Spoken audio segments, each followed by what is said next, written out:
When I actually went in for surgery, I was actually given 4 days left to live. But God had a different plan. He still wanted me here on Earth, so... The amazing blind magician. While I was in the hospital, my mom actually got me a magic kit to help with my motor skills and everything. We just had no idea that 26 years later I'd be doing professionally. And again, the magic's been with me for the same amount of years as me being blind after the surgery. I am the official magician of the Blind Dance Film Festival. And when I say magician, I mean magician. I've known Ryan since his first dog. He came in, and first impressions of Ryan, huge smile, always cracking a joke. Ladies, if you're looking for someone, at least, I take the time to dress up and look good. My name is Ryan Fox. I am a peer support associate at a guide dog school called Guide Dogs of the Desert, and I actually live in Desert Hot Springs, California. Now this is a balloon. Snaps like a balloon. Blows up like a balloon.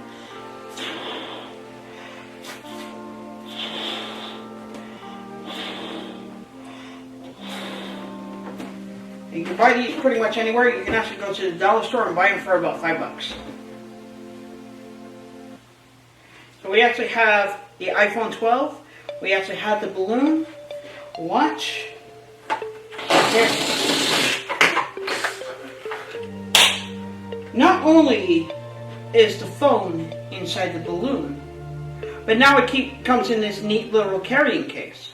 All you have to do is tie off the end and the phone becomes 100% waterproof.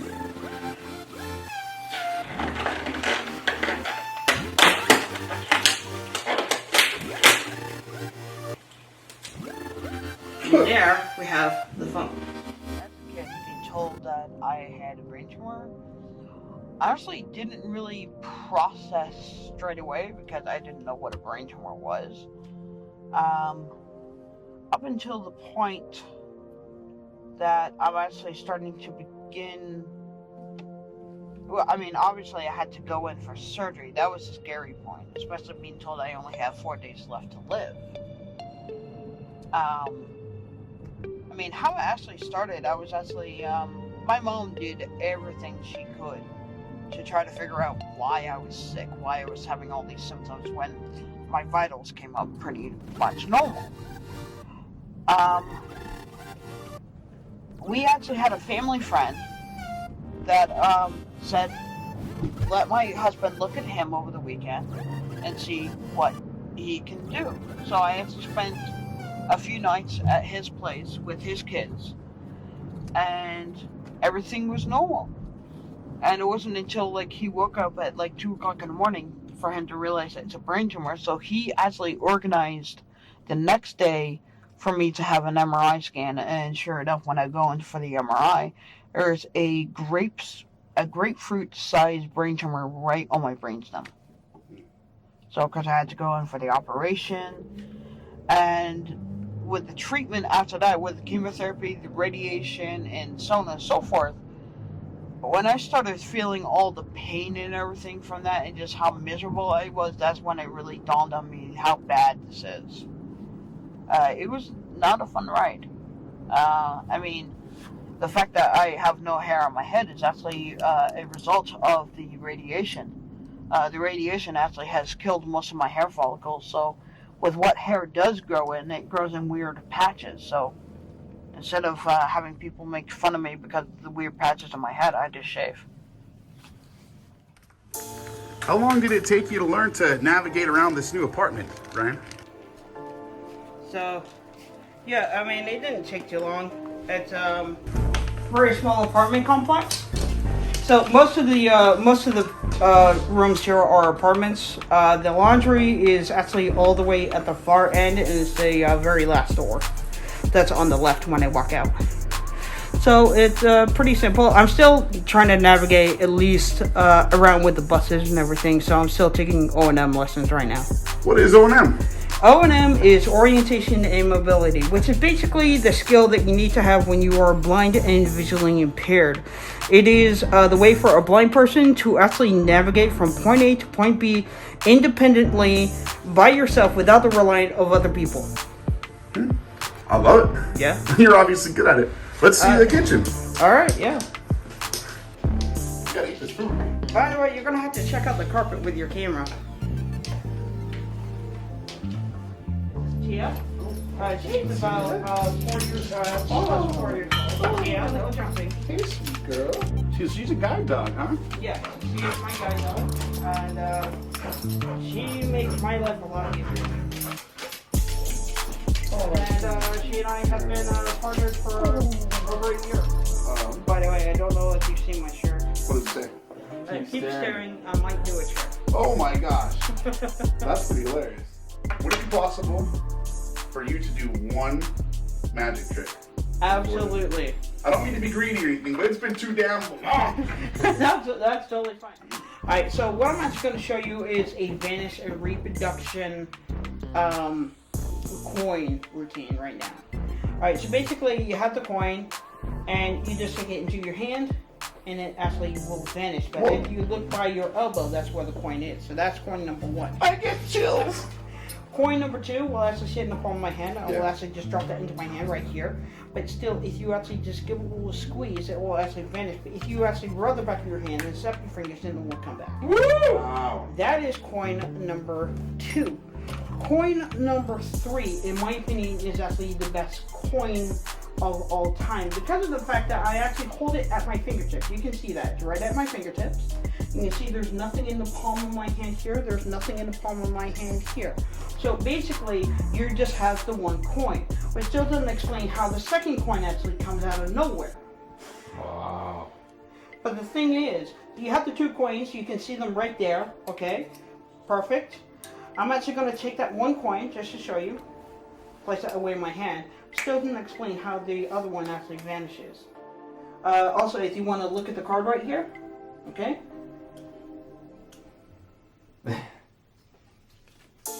Wow. So again, I've been doing this for about 26 years, so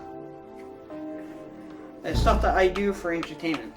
So it's actually pretty awesome. I love every second of doing this because it just gets to the point of people realizing that I can't see, but yet they can't see anything that I'm doing. By the way, just for you, Ben. Yes. Okay. My man! Oh, Brooklyn! I've been missing that one, dude. You know I've been missing that one. Oh yeah. This is the very first time I ever saw you. Mm-hmm. So you put their hands right in front of your face and goes, guess who? Remember that? Mm-hmm. Absolutely. What do you think about like etiquette for interactions with people who are blind? Like, is that actually something that is needed? Why did you decide to be part of that commercial? I actually do think it's needed. There is a huge lack of education for people that, I mean, not just the blind, but people that have disabilities. There are still stereotypes that are still going around, and people are believing more of the stereotypes than actual fact. I do have to say, under any circumstances, do not do this trick at home. Do it at your neighbor's house. It'll freak them out. I don't exactly do sword swallowing because I don't like sword swallowing. However, I do like balloon swallowing.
So there's that. If you guys want to see it come back, see me in about 3 hours. Oh, there goes my alarm. Excuse me. You mind if we film this? I have alarms going throughout the day to remind me when it's time to take care of Tia, as well as when it's time to clock in, to clock out, when it's my lunch, all that good stuff.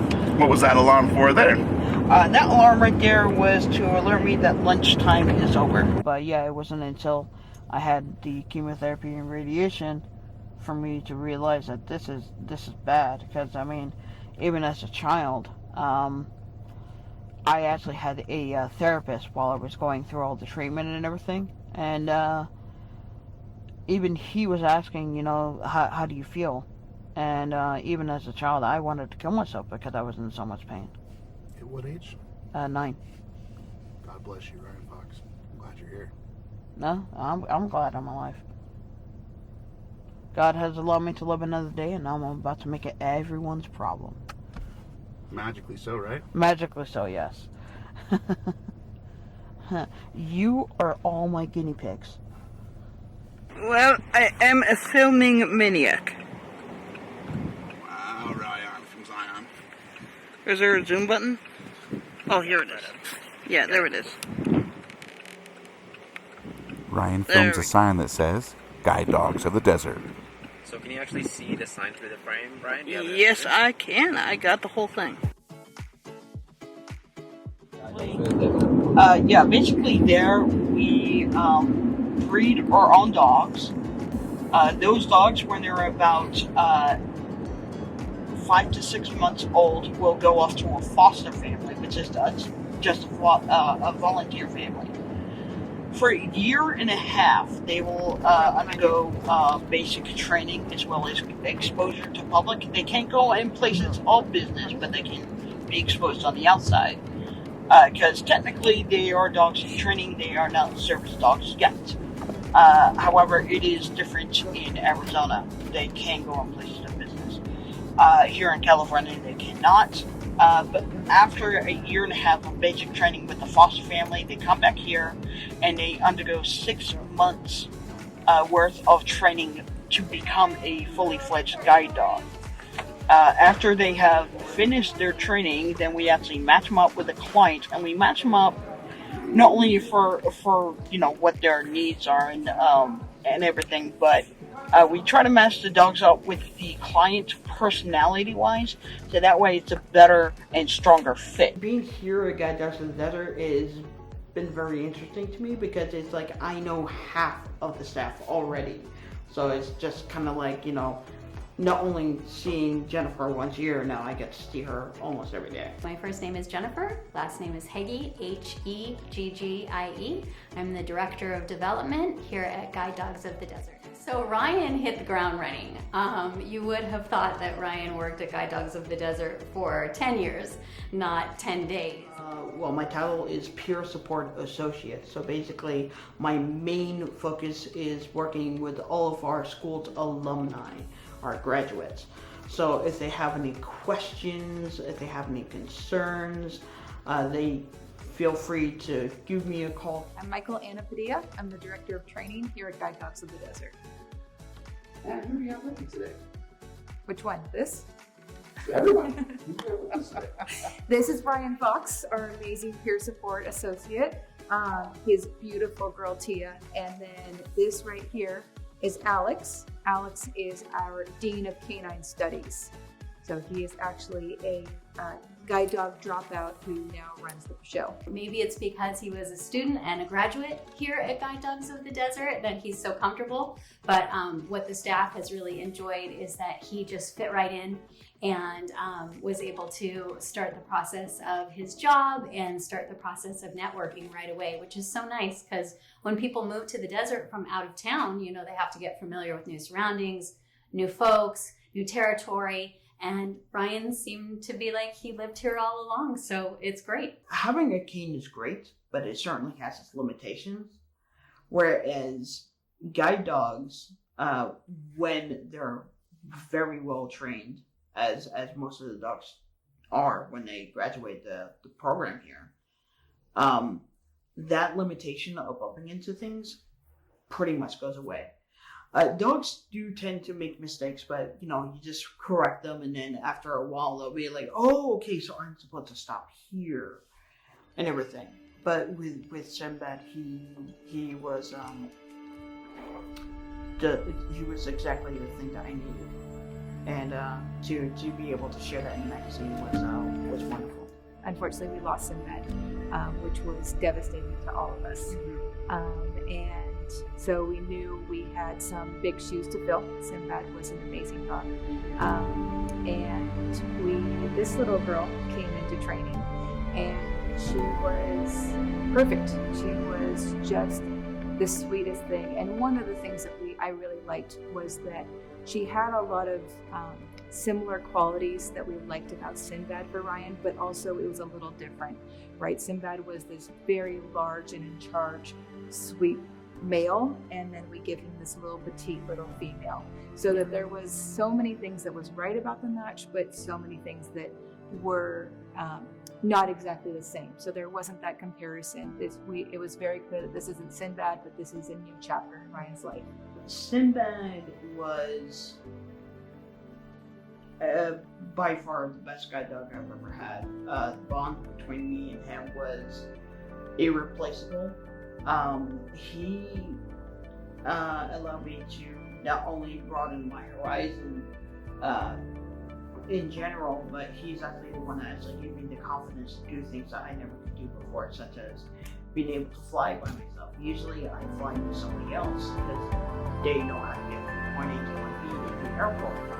But Sinbad actually allowed me to book my own flight, to check my own bags, to actually organize it so someone has to help me through security to my gate. And then from then on, I can actually pick a landmark where my gate is so that I can get up, walk around, get something, and then come back to my gate before it's time to board. What I'm going to do is I'm going to use the leash to help him find that chair, and then I'm going to reward him for actually finding that chair. So if I just ask him to go forward, Alex, forward. He's just walking. I'm going to use the leash to bring him over to the chair. Yes, good boy. Good. And I'm going to give him a food reward right there at the chair. Good boy. Good. The command we teach is seat. Seat refers to a bench, a chair, anywhere that you can put your rear end on. So good boy, good seat. Good. So I'm going to come back again. And again, I never asked him for anything. The leash is doing all of the asking for me. Alex, forward. It's going to bring him over. Good boy. Good boy. And give him a food reward right here. So the seat is actually what's rewarding him.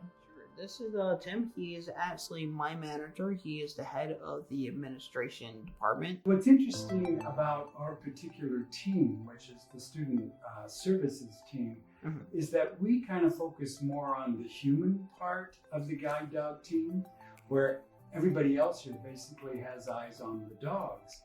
So we have to counterbalance that focus, and there is a lot of pre-interaction. We talk, we email, we talk to people on the street, we talk to people at fundraisers, kind of describing what the experience is and going to be.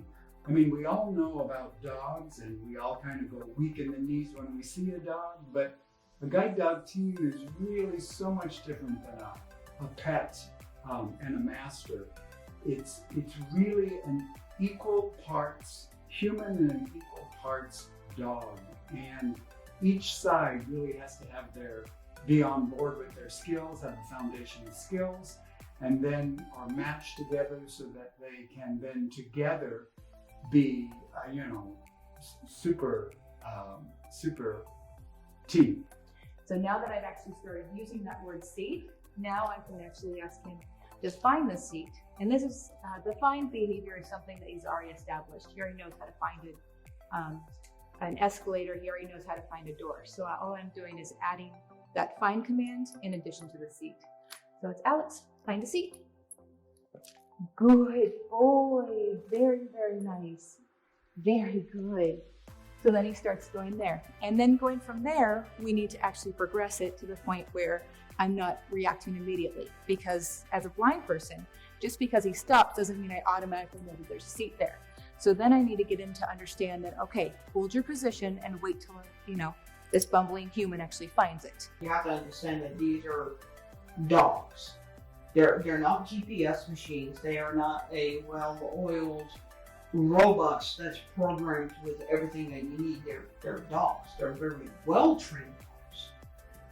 But just like you, if you're not feeling well, you have to go into work and say, look, I can't come in. I have a fever. Same thing with the dogs. There are days where the dog gets sick and says, look, I'm sorry, I can't work today.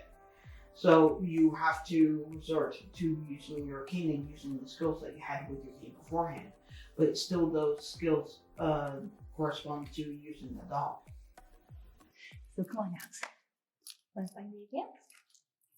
So Alex, forward. Find a seat. So then I'm going to take my time. Where is it? Oh, there it is. Good boy. Good.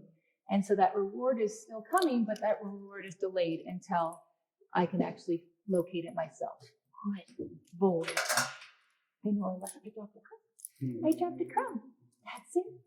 That's it. So then we can take the same concept and we would go to a bunch of different areas. We would go find benches. We would go to on the bus and use one of the bus benches. We would have different chairs, the office chairs, that kind of stuff, and keep using this word, find a seat, until they start to understand, oh, a seat is this sort of concept. And so then he can start to learn how to generalize that out in the environment. Lovely. And you got a good boy. Yes, you got. Magic, though. It seems to me that you've taken magic out of the stage and into your workplace. Is that an accurate statement, Tim? About right? Yes, it is. He'll come up to my desk and we'll be talking, and then all of a sudden a coin will pop out of his hands, or little bunnies or foam balls will appear either on my desk or behind my ear or in his hand. So yes, it is a daily occurrence here at Guide Dogs in the Desert, but it makes it more fun, actually. Well, he laughs, so I mean, that means that it's okay. So this is actually a personal favorite of mine. This is actually known as the fastest coin trick in the world. So like the trick before, this actually uses 4 $half coins and of course 4 cards. It could be any cards, but I actually like to use the aces because everybody knows what the aces are. So how this works is I'm actually going to move the coins on 4 separate parts of the mat, so that way they're nowhere near each other, they're not touching each other or anything. Now because of the cards, the reason I'm using them is because, well, first and foremost, I'm a magician. I can't exactly allow you to see how I do the tricks. So I actually cover the coins with the cards, so that way no one can actually see what's actually going on. However, the whole effect will pretty much speak for itself. So all you have to do is actually, what's this coin right here? This coin is going to coin number 1. Are you ready? Yes. Right. Now, did you see it happen?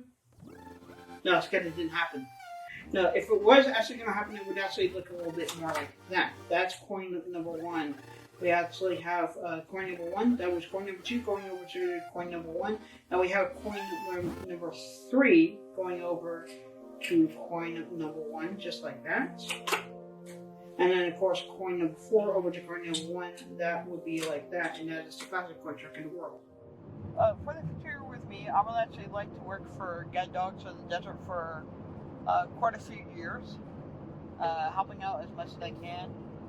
Definitely keeping up with the magic.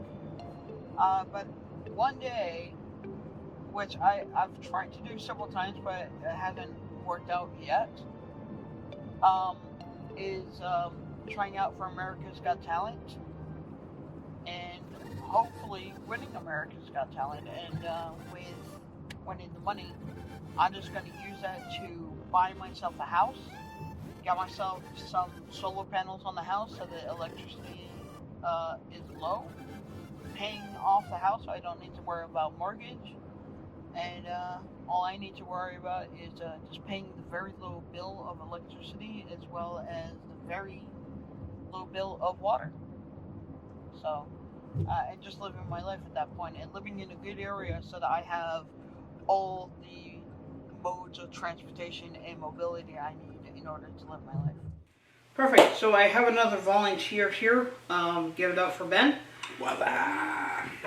So basically, we already established that I can do card tricks, but I'm actually going to do a card trick that is insanely hard for anybody to do. I'm not going to say what it is just yet, but it's going to be pretty epic. Okay. So if you would, go ahead. I'm just going to fan through the cards. You just go ahead and pick a card, any card. That one? Alright, go ahead, check it out. Now, just to mark that card. Okay, there's Ben. So what I want you to do, go ahead, sign your name across the card. Make sure it's nice and big so that the camera can see it. I'm just not going to look right now. Okay. I mean, we already established that I'm blind, so I can't see your card anyway. But for those skeptics. Okay, and you sign it? I have signed the card. Okay, I'm going to take the pen, I'm going to put that back in my pocket. Okay, and I'm just going to look now. Now, with the card face down, just go ahead and put it on the table here. There you go. Perfect. So I'm actually going to check your card. I'm actually going to put it somewhere in the middle of this deck right now, right here. Make it so. Okay, and with your finger, do me a favor, go ahead, push it in. So you yourself have pushed your own card in the deck. I push it in. Now, are you right-handed or left-handed? Right-handed. You're right-handed. Yes. Put out your left hand. Left hand. Okay, I'm going to put the deck in your hand and put your right hand on top. All Just right. like a sandwich. Alright. Okay, perfect. Now, if I move your hands, just by looking in between your hands, you can see the deck, right? I can. Okay. I can see the deck. So just stay like that. Don't move. I will stay just like Now, that. I'm actually going to reach in. I'm going to take out a card, okay? Okay. So just give me a little bit of space here. Okay. Let me, You getting all this? Okay. loosen up a bit so I can get the card out. Okay. Stay like that. Okay. Okay. Now, if this was your card, that would be impressive. Let's see here. Where is that? Well, I mean, if it was your card, that would be impressive. Yeah, that would be impressive. Yeah. No, but I'm a bit of a joker. Oh, ladies and gentlemen. Yeah, ladies and gentlemen, a little bit of a joker. But however, still turning your hands, you can still see the cards in your hand, right? Cards are there. You can feel the cards. I can feel the cards. Okay, it is not a deck of cards anymore. What is it? It is an invisible deck of cards. But they're what? Now take your hand up. This is not a deck of cards. This is now a 100% see-through deck of cards. Even the top and the bottom are 100% see-through. Except for the fact that I've actually taken one card and left that in the deck. Now, if we actually go through the cards, you can actually see that they're all see-through. Yeah. It gets a little bit opaque in the middle, but as I go through, you can actually see there's one card that's starting to show up. What? Right in the middle. Yes. I'm going to put that on the table right there. Wait a minute. But I want you to see all the other cards are all opaque. That was the only card in there that you could actually see. Correct. Which is weird because this card is the only card that actually has your name on it.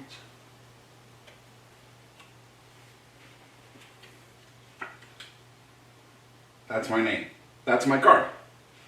That's my name. That's my card. How did you do it, dude? Well, can you keep a secret? Yeah. Yes, how can I? Oh, this guy. This guy. If I could tell anyone anything, that they're just going blind and scared, whether at a young age or an old age, I would tell them exactly what I would tell myself, is that it is not over. It has just begun. Just because, you know, you've had vision and now you lost it, so now you can't drive and everything, doesn't mean that you don't have the options of transportation. There are still options. You just need to utilize that. Get yourself some O&M lessons. Use that on a daily basis, whether you have a cane or a guide dog. And live life to the fullest. Have fun. Are you happy? Am I happy? I would definitely say yes. I'm absolutely happy. I'm surrounded by friends and family, and I get all the support that I ever need. So, absolutely, 100%, I am happy. Credits roll, a blind dance film, a Fox Brother film. My name is Ryan Fox. I am known as the Amazing Blind Magician. And today we're actually going to do a little bit of magic for you guys. But I wanted to say first and foremost, don't eat the food around here. It does things to you. By the way, that's a souvenir for you because it has your name on it. This is, Yeah, it's yours. ladies and gentlemen, this is B Fox. Next to me is, Our Fox. What the? and together with the two first letters in brother. Shut up, brother. Brother.